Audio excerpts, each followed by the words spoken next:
నమస్తే, welcome to legend TV. నాతో పాటు ప్రస్తుతం నరేష్ గోవింద్ గారు ఉన్నారు. మాట్లాడే ప్రయత్నం చేద్దాం. ఏదైతే ఎంఆర్పిఎస్ కి సంబంధించి ఇటీవల జరుగుతున్న ఉద్యమాలకు సంబంధించి ఎస్సీ వర్గీకరణ పూర్తి స్థాయిలో జరగలేదు, మాకు 11% ఇచ్చే చోట 9% ఇవ్వడం జరుగుతుందంటూ కూడా మాట్లాడుతూ ఉన్నారు. అన్న, ప్రధానంగా అంటే ఈ 9% అనేది వాస్తవంగా మీరేం చెప్తారు? దీన్ని అలౌ చేస్తారా లేకపోతే 9% రిజర్వేషన్లు ఇవ్వడాన్ని మేము అంగీకరించాం. ఇప్పటికే 75 ఏళ్ళుగా ఉమ్మడి రిజర్వేషన్లలో మాకు జనాభా ప్రకారం రావాల్సిన న్యాయమైన వాటా మాకు రాలేకపోవడం వల్ల మేము తీవ్రంగా నష్టపోయినాం. ఇప్పుడు వర్గీకరణ చేస్తే మాకు న్యాయం జరుగుతుందని భావించినప్పుడు ఆ వర్గీకరణలో సంపూర్ణంగా మా జనాభా ప్రాతిపదికన మాకు 11% రిజర్వేషన్లు కేటాయించకుండా 9% రిజర్వేషన్లు మాత్రమే కేటాయించి 2% రిజర్వేషన్లు హరించి వేస్తాం, 2% రిజర్వేషన్లు ఇవ్వకుండా మేము నష్టం చేస్తామంటే మాదిగ జాతి అంగీకరించే పరిస్థితులు లేదు. అందువల్లనే రేవంత్ రెడ్డి ప్రభుత్వం 9% రిజర్వేషన్లు వర్గీకరణలో కేటాయిస్తూ మరి శాసనసభలో ఆమోదం చేస్తే వాళ్ళు వర్గీకరణ చట్టం తీసుకొస్తామని ప్రకటిస్తే ఏ మాదిగ పల్లెల్లో సంబరాలు జరుగుతలేవు, ఏ మాదిగ పల్లెల్లో ఒక ముక్క కేక్ కూడా కట్ చేయలేదు, ఏ మాదిగ పల్లెల్లో ఒక టపాకాయ కూడా కాల్చిన సందర్భం లేదు, ఏ మాదిగ పల్లెల్లో ఒక మిఠాయి కూడా పంపకం జరిగిన సందర్భం లేదు. ఇప్పుడు ఈ రేవంత్ రెడ్డి ప్రభుత్వం తీసుకొచ్చినటువంటి ఎస్సీ వర్గీకరణ వల్ల ఎక్కడైనా సంబరాలు జరుగుతున్నాయంటే అది కేవలం గాంధీ భవన్లో మాత్రమే సంబరాలు జరుగుతున్నాయి తప్ప మాదిగ పల్లెల్లో సంబరాలు జరుగుతలేవు. నిజంగా మాకు జనాభా ప్రాతిపదికన 11% రిజర్వేషన్ రావాలి, లేదా మా వెనుకబడతనం ఆధారంగా చూసుకున్న 11% రిజర్వేషన్ రావాలి. ఉదాహరణకు గ్రూప్ 3 కేటగిరీలో మాల సామాజిక వర్గాన్ని చేర్చారు. వాళ్ళ జనాభా 15 లక్షలు. 15 లక్షలు ఉన్న వాళ్ళకు 5% రిజర్వేషన్లు కేటాయించినప్పుడు 32.5 లక్షల జనాభా ఉన్న మాదిగలకు 11% రిజర్వేషన్లు కేటాయించడం న్యాయమా కాదా? ప్రజలందరూ ఆలోచించాలని చెప్పేసి నేను విజ్ఞప్తి చేస్తున్నాను. 15 లక్షల జనాభాకు 5% రిజర్వేషన్ ఇచ్చినప్పుడు 30% ఉన్న వాళ్ళకు 10% ఇవ్వాలి.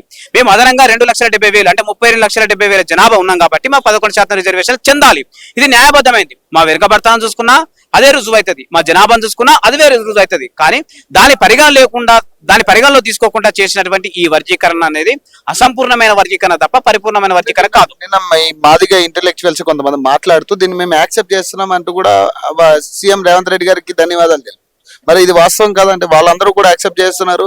ఇది 10% వచ్చింది మాకు అంటున్నారు. ఎందుకంటే 9% మాదిగలకి ఇచ్చి ఉపకులాలకు 1% ఇచ్చారు కదా, సో 10% దక్కింది కదా మనకి అంటున్నారు. సో ఇప్పుడు వాళ్ళు ఎక్కడా మేము 9% రిజర్వేషన్లు అంగీకరిస్తున్నామా అని ప్రకటించలేదు. ఒకటి. రెండవది ఏంటంటే కేవలం వాళ్ళు వర్గీకరణ చేయడాన్ని స్వాగతిస్తాం అంటున్నారు తప్ప 11% రిజర్వేషన్లు వద్దనో లేదా 9% అంగీకరిస్తున్నామని వారు ఎక్కడ స్పష్టంగా ప్రకటించలేదు. ఇది ఒక భాగం. రెండవది, ఇప్పుడు మాదిగ ఉపకులాలకు 1% కలిపి మొత్తం 10% రిజర్వేషన్లు ఇస్తున్నారు అనేది అశాస్త్రీయమైన వాదన. ఎందుకనంటే గ్రూప్ 1 కేటగిరీలో అత్యంత వెనుకబడ్డ కులాలను చేర్చి మేము 1% రిజర్వేషన్లు ఇస్తున్నామని ప్రభుత్వం చెబుతున్నది. కానీ ఆ గ్రూప్ 1 కేటగిరీలో పెట్టినటువంటి దాదాపు 11-12 కులాల్లో మరి అత్యంత మెరుగైన ఫలితాలు పొందినటువంటి పంబాల కులాన్ని తీసుకొచ్చి అందులో పెట్టారు, అత్యంత మెరుగైన ఫలితాలు పొందిన మన్నె కులాన్ని తీసుకొచ్చి అందులో పెట్టారు.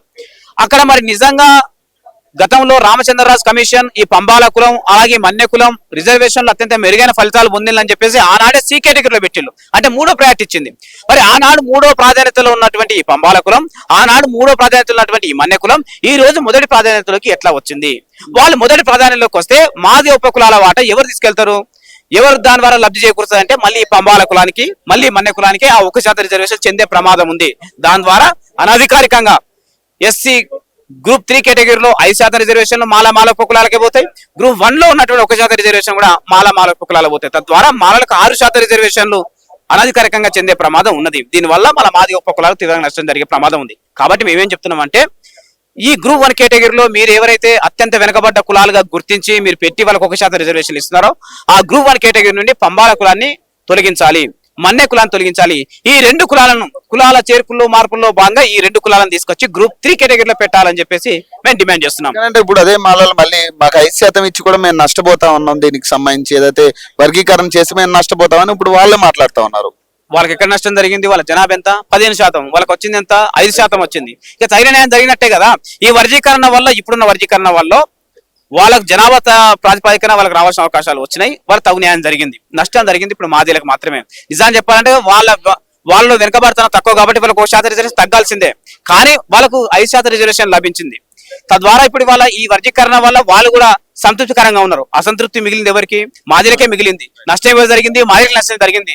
కోల్పోయింది ఎవరు? నష్టపోయి 2% కోల్పోతున్న ఎవరు? మాదిలకు కోల్పోతున్నారు. కాబట్టి మాకు 11% రిజర్వేషన్ రావాలి. ఇప్పుడు ఎస్సీ ఉమ్మడి రిజర్వేషన్ విధానంలో అది ఉమ్మడిగా కొనసాగడం వల్ల మాకు 7% రావాల్సిన, మాకు 11% రావాల్సిన రిజర్వేషన్ 4% వచ్చినాయి.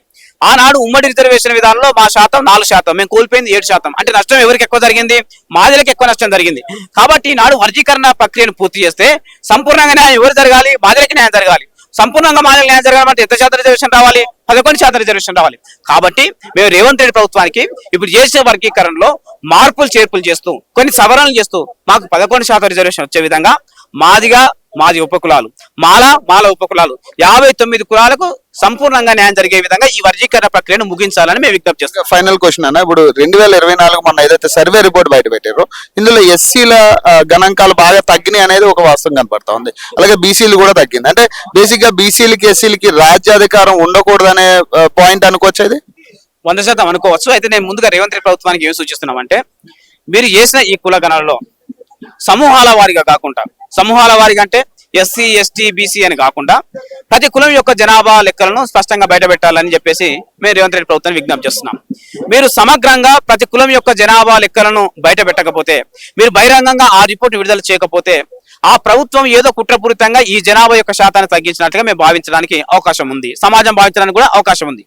ఎందుకంటే వాళ్ళు 2014లో కేసీఆర్ గారు సమగ్ర కుటుంబ సర్వే చేసినప్పుడు ఆనాడు రాష్ట్రంలో ఎస్సీల జనాభా 17% దాటింది. దాదాపు 17 నుండి 18% వచ్చింది. ఆనాడే 17 నుండి 18% జనాభా వస్తే ఇవాళ మా జనాభా ఆటోమేటిక్ గా ఇంకొక 2% పెరగాలి. ఎందుకంటే 2014 నుండి 2024 10 ఏళ్ళు గడిచింది. 10 ఏళ్లలో మా జనాభా పెరిగే అవకాశం ఉంది. కానీ పెరగడాన్ని పక్కన పెడితే ఇప్పుడు మా జనాభా తగ్గినట్లుగా చూపెడుతున్నారు. వాళ్ళే చేవేల డిక్లరేషన్ లో మా జనాభా 18% ఉన్నదని పేర్కొన్నారు. మరి ఇప్పుడు 18% తక్కువ ఎట్లా వస్తుంది? కాంగ్రెస్ పార్టీ మా జనాభా 18% ఉందని చేవేల డిక్లరేషన్ పెట్టినప్పుడు ఇవాళ 15% చూపెట్టడం అంటే మా జనాభాను తగ్గించి, మా అవకాశాలు తగ్గించి చూపినట్లుగా మేము భావిస్తున్నాం. ఇవాళ బీసీల జనాభా పెరిగినా, ఎస్సీల జనాభా పెరిగినా, ఎస్టీల జనాభా పెరిగినా ఆటోమేటిక్ గా పెరిగిన జనాభాకు అనుగుణంగా రిజర్వేషన్లు పెంచాల్సి వస్తుందనే ఒక దురుద్దేశంతో ఈ రిజర్వేషన్లు పెంచితే ప్రభుత్వ రంగంలో కానీ, అలాగే ఉద్యోగ రంగంలో కానీ, మిగతా అవకాశాల్లో కానీ ఈ వర్గాల యొక్క ప్రాతినిధ్యం గణనీయంగా పెరుగుతుంది. దాని పెరగడాన్ని జీర్ణించుకోలేని కొంతమంది శక్తులు ఇవాళ ఈ జనాభాను కులగణనలో మా జనాభాను తక్కువ చేసి చూపినట్లుగా మేము భావిస్తున్నాం. ఏది ఏమైనప్పటికీ నిజంగా అది పారదర్శకంగా జరిగి ఉంటే, అది నిష్పక్షపాతంగా జరిగి ఉంటే ప్రతి కులం యొక్క జనాభా వివరాలను స్పష్టంగా బయట పెట్టాలని మేము రేవంత్ రెడ్డి ప్రభుత్వానికి విజ్ఞప్తి చేస్తున్నాం. బీసీలో 130 పైగా కులాలు ఉన్నాయి. ఏ కులం జనాభా ఎంతో స్పష్టంగా బయట పెట్టండి. ఎస్టీలలో 59 కులాలు ఉన్నాయి. ఎవరి జనాభా ఎంత ఉన్నదో స్పష్టంగా బయట పెట్టండి.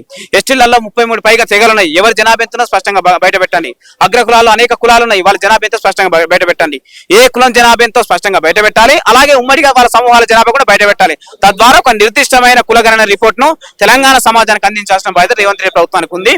వారిచ్చే రిపోర్టును బట్టి అవి పెరిగినాయా, తగ్గినాయా, కుట్ర జరిగిందా, కుట్ర జరగలేదా, నష్టం జరిగిందా, న్యాయం జరిగిందా, ఏ ఉద్దేశంతో జరిగిందనే విషయాన్ని మేము స్పష్టంగా దాన్ని అధ్యయనం చేసిన తర్వాత ఎంఆర్పీఎస్ తరఫున మా అధినేత మందకృష్ణ గారు దాని మీద ఒక విధానపరమైన ప్రకటనను స్పష్టంగా తెలియజేస్తారు. Thank you.